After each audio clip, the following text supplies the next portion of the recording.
नमस्ते, welcome to my channel Deep Astro Universe. आज मैं आपके साथ बात करूंगी मिथुन लग्न वालों के लिए, जेमिनी लग्न वालों के लिए सितंबर का मंथ कैसा रहेगा, ट्रांजिट्स क्या कहते हैं। तो मैं पहले ये बता दूं कि कोई भी ट्रांजिट देखने से पहले, मंथली ट्रांजिट देखने से पहले आप ये ध्यान रखिए कि आपकी महादशा, अंतर्दशा, प्रत्यंतदशा किन प्लैनेट्स की चल रही है।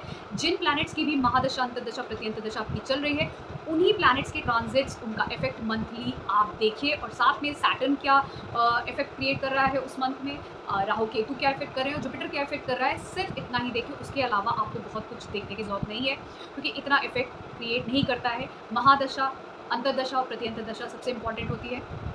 फिर उसके बाद अब स्टार्ट करते हैं कि क्या इफेक्ट रहेगा सितंबर का आपके लिए। आपके लिए मैं बात करूँ, सबसे पहले शनि वक्री है कुंभ राशि में, जो आपके नवम भाव में पड़ती है। उसकी मकर राशि आती है आपके अष्टम भाव में। तो अष्टम भाव और नवम भाव का स्वामी नवम भाव में बैठा है शनि, वक्री होकर शतभिषा नक्षत्र, राहु के नक्षत्र में। अगले 2.5 साल आपके लिए कैसे रहने वाले हैं? देखिए, अष्टम भाव का मालिक जब नवम भाव में जाता है तो ये दिखाता है कि आपके भाग्य में अप एंड डाउन रहेगा इन 2.5 साल। थोड़ा सा डिफिकल्टी रहेगी, लेकिन भाग्य आपका साथ भी देगा। डिफिकल्टी रहेगी लेकिन भाग्य आपका साथ भी रहेगा, ये बताता है ये टाइम पीरियड। फिर उसके बाद अचानक से आपको भाग्य साथ देता हुआ दिखेगा, ये भी ये बताता है। फिर क्योंकि ये नवम भाव से तीसरी दृष्टि इसकी 11वें भाव में रहेगी, तो ये लाभ की बात करता है। तो इन 2.5 साल में आपको लाभ होने वाला है बहुत सारा।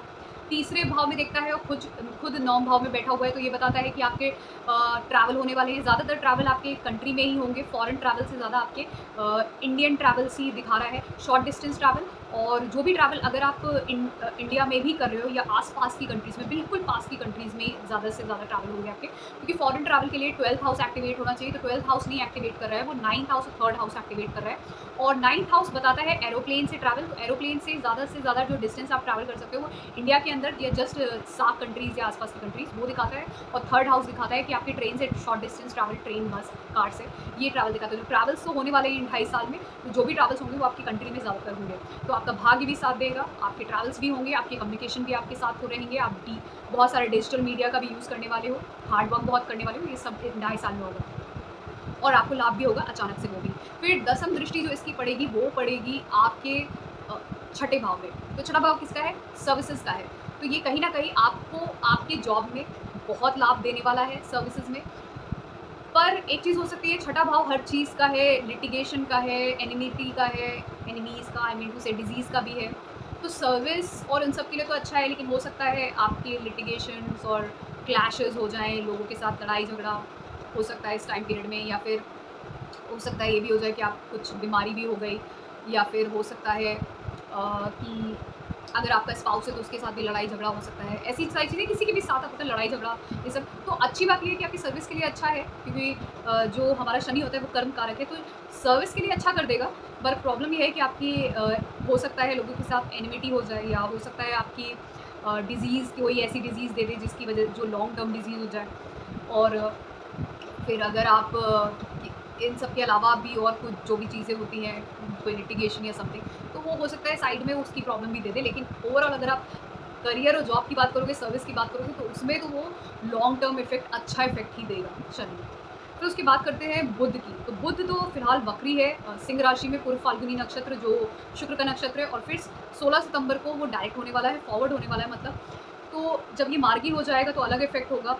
पर जब भी जो अच्छे ग्रह होते हैं, जब वो वक्री होते हैं, कहा जाता है कि वो अच्छे इफेक्ट ही देते हैं। बुध जब वक्री होता है तो एक चीज़ जो मैंने देखी है वो ये है कि इंसान को फिकल माइंडेड बनाता है। फिकल माइंडेड होने के साथ साथ ऐसे लोग जो होते हैं ना, उनको ये नहीं पता होता, वो कहीं पे भी कुछ भी बोल देते हैं। उनकी कम्युनिकेशन स्किल्स इतने ज़्यादा बोल्ड होते हैं कि वो कभी-कभार सोचते ही नहीं है, वो कहीं पे भी कुछ भी बोल सकते हैं। तो हो सकता है कि वो ऐसे वर्ड्स भी बोल जाएँ जो किसी को हर्ट भी कर सकते हैं। तो इस तरीके का थोड़ा-सा नेचर हो जाता है अगर बुध वक्री होता है। थोड़ा-सा उनको क्योंकि डुअल नेचर होता है बुध का, फिकल माइंडेड होते हैं, थोड़ा वक्री होने की वजह से थोड़े से ज़्यादा फिकल माइंडेड होते हैं वो लोग। और थोड़े से ज़्यादा बोलने में उनका थोड़ा-सा, उनमें उनको थोड़ा-सा प्रॉब्लम इसलिए होता है क्योंकि उनको ये नहीं पता होता है एग्ज़ैक्टली कहाँ पे क्या बोलना है। तो ये चीज़ का मैंने इश्यू देखा है जब भी वक्री होता है बुध।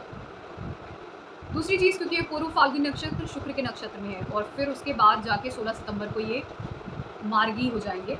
तो बुध क्या इफ़ेक्ट करने वाला है? बुध आपकी उसकी राशि जो मिथुन है वो आपके पहले घर और आपके चौथे घर में कन्या राशि उसकी पड़ती है, और ये फ़िलहाल तो तीसरे भाव में है।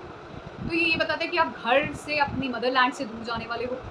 और शुक्र की नक्षत्र में है जो आगे जाके मार्गी भी हो जाएगा। तो अगर इसकी महादशा, अंतर्दशा या प्रतिदशा चल रहा है तो ये कहीं न कहीं आपको बताता है कि आप घर से दूर जाने वाले हो, ज़्यादातर इफ़ेक्ट इसका ये दिखता है। और वो हो सकता है कि रीज़न इसका ये हो सकता है कि जो घर से आप जाओगे वो उसका मेन कारण हो सकता है कि आप किसी कार्य को लेके किसी और चीज़ को लेके हो सकता है घर से दूर जाओ।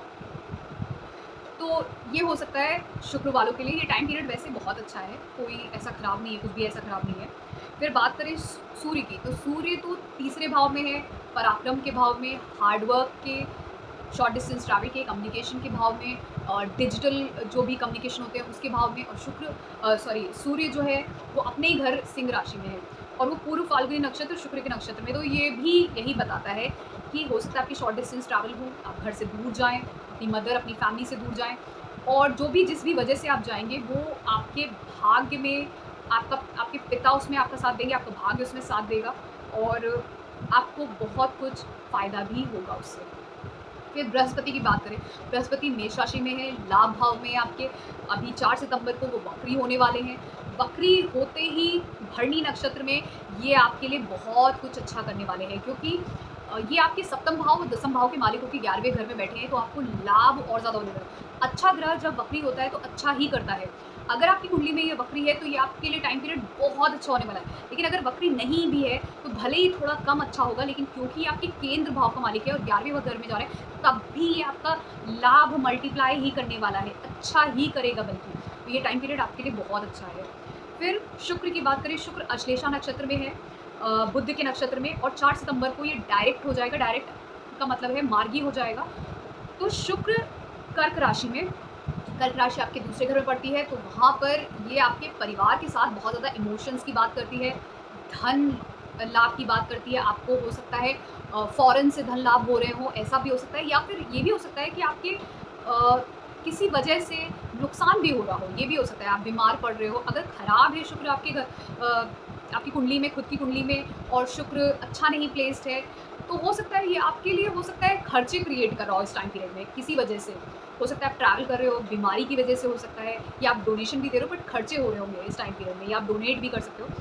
तो ये भी हो सकता है। लेकिन अगर आपकी कुंडली में अच्छा है, ये टाइम पीरियड अच्छा है, अच्छी महादशा, अच्छी अंतर्दशा, प्रत्यंतर चली हुई, तो ये पीरियड आपको लाभ भी दिला सकता है, आपको धन भी दिला सकता है, और आपकी फैमिली के साथ अच्छा कम्युनिकेशन भी हो सकता है इस टाइम पीरियड में। बहुत ही ज़्यादा सेंसिटिव और बहुत ही ज़्यादा इमोशनल आप होंगे अपनी फैमिली को लेके। तो ये दोनों चीज़ें हो सकती है अगर आपकी खुद की कुंडली में अच्छी महादशा, अंतर और प्रत्यंतर चल रहा होगा, और आपकी खुद की कुंडली में ही उसका प्लेसमेंट महादशा, अंतर्दशा, प्रत्यंतर के साथ अच्छा जा रहा होगा। वरना अच्छे की बजाय बुरा भी हो सकता है, जिसमें आपके खर्चे बढ़ रहे होंगे किसी बीमारी या किसी ट्रैवल की वजह से। फिर मंगल की बात करते हैं। मंगल कन्या राशि में है जो आपके चौथे घर में पड़ती है, वर्गो साइन में। हस्ता नक्षत्र जो चंद्रमा का नक्षत्र है, 3 सितंबर को वो हस्ता नक्षत्र में जाएगा, फिर बाद में 23 सितंबर को वो चित्रा नक्षत्र मंगल के नक्षत्र में जाएगा। तो मंगल जब चंद्रमा के नक्षत्र में जाएगा तो ये बहुत अच्छा योग है जो केंद्र भाव में बन रहा है। तो ये योग तो अच्छा इसलिए कि ये एक धन प्राप्ति का योग है। लेकिन दिक्कत की बात ये है कि ये चंद्रमा के नक्षत्र में है, तो आपकी मदर के लिए ये थोड़ा प्रॉब्लम क्रिएट कर सकता है इस टाइम पीरियड में। और क्योंकि ये कन्या राशि में भी है तो थोड़ी सी डिफ़िकल्ट साइन है मंगल के लिए, तो ये टाइम पीरियड आपकी मदर के लिए थोड़ा ज़्यादा डिफ़िकल्ट हो सकता है। 3 सितंबर से 22 सितंबर तक, फिर 23 सितंबर से ये चित्रा नक्षत्र में जाएगा, मंगल के खुद के नक्षत्र में। तब ये आपके लिए बहुत अच्छा होगा, क्योंकि ये केंद्र भाव में है, और मंगल की खुद की राशि आपकी मेष राशि जो पड़ती है वो 11वें भाव में पड़ती है, और इसकी जो स्कॉर्पियो साइन है जो कि है वृश्चिक राशि, वो आपके छठे भाव में पड़ती है। तो ये हो सकता है आपको अचानक से आपके सर्विस में हो सकता है लाभ दिला सकती है, सर्विस में आपको लाभ दिला सकती है। या फिर अगर ये कहीं ना कहीं थोड़ा सा खराब है आपकी कुंडली में, तो ये हो सकता है कि आपके अचानक से किसी वजह से आपकी मम्मी हो सकता है बीमार पड़ जाए, तो उसमें हो सकता है आपका, हो सकता है किसी वजह से आपकी मदर बीमार पड़ गई, या थोड़े बहुत मनमुटाव हो गए उनके साथ, तो ये भी कुछ हो सकता है। तो डिपेंडिंग ऑन ये आपकी खुद की कुंडली में कैसा है, तो अच्छा बुरा उसी से ही पता चलता है। तो अच्छा होगा तो आपको गेन्स होंगे, आपके सर्विस में गेन्स होंगे, बहुत सारे और गेन्स होंगे, करियर में गेन्स होंगे, और हो सकता है आप कोर्ट केसेस या लिटिगेशन में हो तो उसमें भी आपको गेन्स हो सकते हैं। लेकिन अगर अगर आपकी खुद की कुंडली में थोड़ा-सा ये डिफ़िकल्ट है, तो ये टाइम पीरियड आपकी मदर के लिए थोड़ा डिफ़िकल्ट हो सकता है। फिर उसके बाद बात करते हैं राहु-केतु की। तो राहु-केतु तो इस वक़्त फ़िलहाल राहु मेष राशि में है, जो आपके 11वें घर में पड़ती है। 11वें घर में राहु अच्छा इफ़ेक्ट करता है, तो आपके 1.5 साल से अच्छा ही लाभ आपको मिल रहा होगा। बहुत ज़्यादा आपका सोशल सर्कल आपका बढ़ा होगा।